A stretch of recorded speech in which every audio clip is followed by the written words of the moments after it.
আয়াত ৩৮ হা আনতুম হাউলাই তুদআউনা লিতুনফিকু ফি সাবিলিল্লাহি ফামিনকুম মান ইয়াবখাল ومن يبخل فإنما يبخل عن نفسه والله الغني وأنتم الفقراء وإن تتولوا يستبدل قوما غيركم ثم لا يكونوا أمثالكم অনুবাদ দেখো তোমারাই তো তারা যাদেরকে আল্লাহর পথে ব্যয় করতে বলা হচ্ছে অথচ তোমাদের কেউ কেউ কার্পণ্য করছে তবে যে কার্পণ্য করছে সে তো কার্পণ্য করছে নিজেরই প্রতি আর আল্লাহ অভাবমুক্ত এবং তোমরা অভাবগ্রস্ত আর যদি তোমরা বিমুখ হও তবে তিনি তোমাদের ছাড়া অন্য সম্প্রদায়কে তোমাদের স্থলবর্তী করবেন তারপর তারা তোমাদের মতো হবে না তাফসির ১ নং ফুটনোটের বিবরণ অর্থাৎ তোমাদেরকে তোমাদের ধন সম্পদের কিছু অংশ আল্লাহর পথে ব্যয় করার দাওয়াত দেয়া হলে তোমাদের কেউ কেউ এতে কৃপণতা করে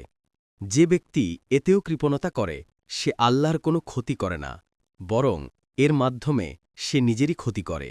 ফাতহুল কাদির সাদি ২ নং ফুটনোটের বিবরণ রাসূলুল্লাহ সাল্লাল্লাহু আলাইহি ওয়াসাল্লাম যখন সাহাবায়ে কেরামের সামনে এই আয়াত তেলাওয়াত করলেন তখন তারা বললেন ইয়া রাসূলাল্লাহ তারা কোন জাতি যাদেরকে আমাদের স্থলে আনা হবে অতপর আমাদের মতো শরীয়তের বিধানাবলীর প্রতি বিমুখ হবে না রাসূলুল্লাহ সাল্লাল্লাহু আলাইহি ওয়াসাল্লাম মজলিসে উপস্থিত সালমান ফারিসি রাদিয়াল্লাহু আনহুর উরুতে হাত মেরে বললেন সে এবং তার জাতি যদি সত্য দিন সপ্তর্ষিমণ্ডনস্থ নক্ষত্রেও থাকত যেখানে মানুষ পৌঁছতে পারে না তবে পারস্যের কিছু সংখ্যক লোক সেখানেও পৌঁছে সত্য দান হাসিল করত এবং তা মেনে চলত হিব্বান ৭১২৩ তিরমিজি ৩২৬০ এবং ৩২৬১ এখানে কথা স্মরণ রাখতে হবে যে রাসূলুল্লাহ সাল্লাল্লাহু আলাইহি ওয়াসাল্লামের ভবিষ্যদ্বাণীর উদ্দেশ্য হচ্ছে যদি কোনো সম্প্রদায় আল্লাহ দিন থেকে রাসূলের সুন্নাত থেকে দূরে সরে যায় রাসূলের দিনে সাহায্য করতে পিছপা হয় তবে আল্লাহ তাদের পরিবর্তে অন্য কাউকে এর স্থলাভিষিক্ত করবেন তারা হতে পারে আরব হতে পারে অনারব হতে পারে কাছে কিংবা দূরের কোনো জাতি ইতিহাস থেকে প্রমাণিত যে আল্লাহ তাআলা বিভিন্ন জাতির মাধ্যমে তার দ্বীনের জন্য এ খেদমত নিয়েছেন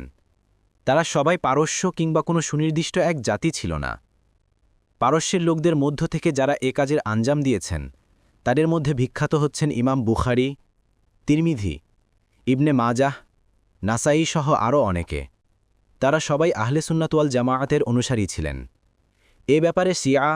রফেঈ মুআতাজিলা